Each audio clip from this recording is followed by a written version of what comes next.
The fall of a strongman. The humid air of Caracas has always been heavy with political tension, but the pre-dawn stillness of January 3, 2026 carried a different weight, the weight of an ending. For over a decade, Nicolás Maduro had defied the odds, weathering crippling sanctions, internal uprisings, and a $15 million bounty placed on his head by the United States. He lived within the fortified walls of Fuerte, a city within a city, guarded by thousands of loyalist troops and a sophisticated intelligence apparatus. He believed he was untouchable, a successor to the Bolivarian dream who had mastered the art of survival. But while the world was looking toward the diplomatic friction in the Caribbean, a shadow was moving through the Venezuelan night. Operation Absolute Resolve was no longer a contingency plan on a desk in Langley. It was a kinetic reality. The operation began not with a roar, but with a calculated silence. Advanced electronic warfare suites, deployed from offshore carrier groups, effectively blinded Venezuela's integrated air defense systems, severing the communication links between the Miraflores Palace and the regional military commands. Under the cover of this digital fog, two modified Black Hawk helicopters, operating with stealth technology, crossed the coastline at low altitude. On board were operators from the U.S.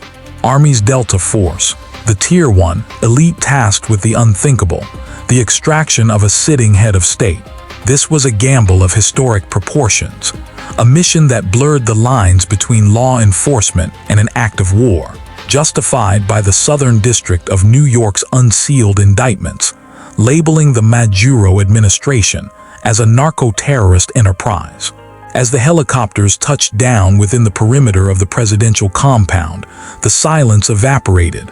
The breach was violent and surgical.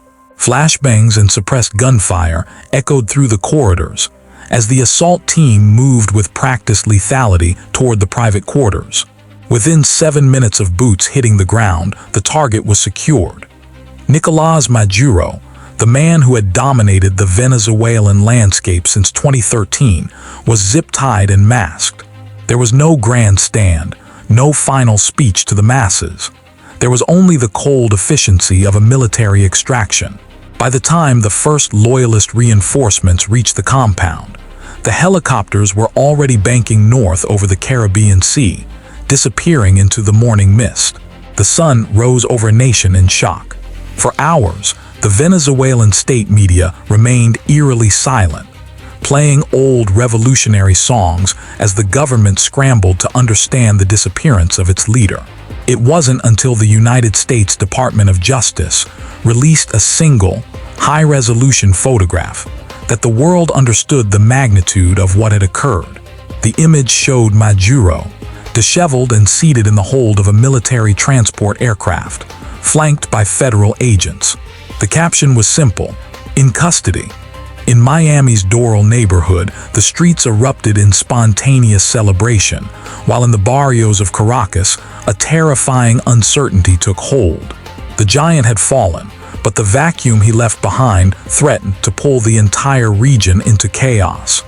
The legal machinery of the United States moved with unprecedented speed. By the time Maduro's feet touched American soil at Stewart Air National Guard Base, the indictment was being read into the public record. The charges were staggering: a 20-year conspiracy to use cocaine as a weapon against the American people, the laundering of billions in state oil wealth, and the arming of terrorist insurgencies across the continent. This was not just a trial of a man, but a trial of a system. As Maduro sat in a federal cell in Brooklyn, his legal team prepared a defense centered on sovereign immunity and the illegality of his abduction, while the prosecution prepared boxes of evidence detailing the inner workings of the Cartel of the Suns. The geopolitical fallout was immediate and severe. Russia and China issued stern warnings, characterizing the raid as a gangster-style violation of international law that signaled the end of Westphalian sovereignty. At the United Nations, emergency sessions were called as diplomats debated whether the capture of a dictator justified the breach of a nation's borders.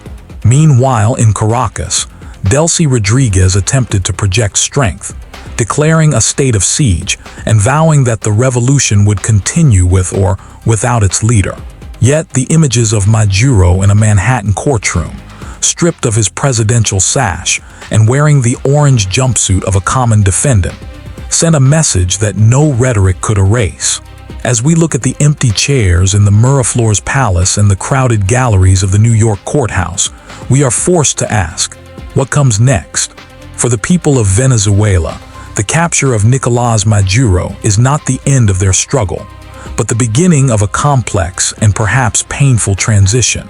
The institutions of the country remain fractured, the economy is in ruins, and the shadow of the military still looms large over the civilian population. Whether this operation leads to a true democratic spring or a prolonged period of civil strife remains to be seen. But one thing is certain.